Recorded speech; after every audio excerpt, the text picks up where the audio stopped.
আগামী ২০শে এপ্রিল কলকাতায় শ্রমিক, কৃষক, ক্ষেতমজুর এবং বস্তি উন্নয়ন সমিতির উদ্যোগে একটি ব্রিগেড সমাবেশ অনুষ্ঠিত হতে চলেছে। এই সমাবেশকে সফল করার লক্ষ্যে সিআইটিইউ কর্মীরা জোর কদমে প্রচার ও তহবিল সংগ্রহে নেমেছেন।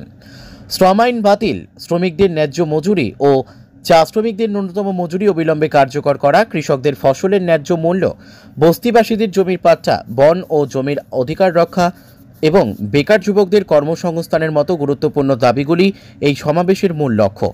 রবিবার সকাল থেকে দুপুর পর্যন্ত জলপাইগুড়ি পৌরসভার ১৫ নম্বর ওয়ার্ডে এই প্রচার ও তহবিল সংগ্রহ অভিযান চলে। ব্রিগেড সমাবেশকে কেন্দ্র করে সমগ্র রাজ্য জুড়ে ইতিমধ্যে ব্যাপক উদ্দীপনা দেখা যাচ্ছে।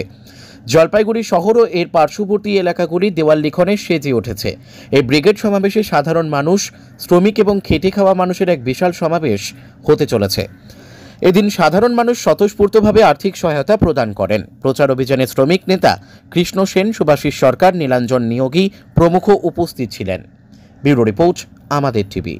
আগামী 20শে এপ্রিল কলকাতা ব্রিগেডে শ্রমিক, কৃষক, ক্ষেতমজুর এবং বস্তি সংগঠন মানে আমাদের রাজ্যের যারা গরিব মানুষের যে সংগঠনগুলো প্রতিনিধিত্ব করে সেই সংগঠনগুলো ব্রিগেড সমাবেশ করতে যাচ্ছে। ভারতবর্ষ, পশ্চিমবাংলায় একটা বড় আকারের একটা বৃহত্তর ব্রিগেড সমাবেশ হতে যাচ্ছে ব্রিগেডে।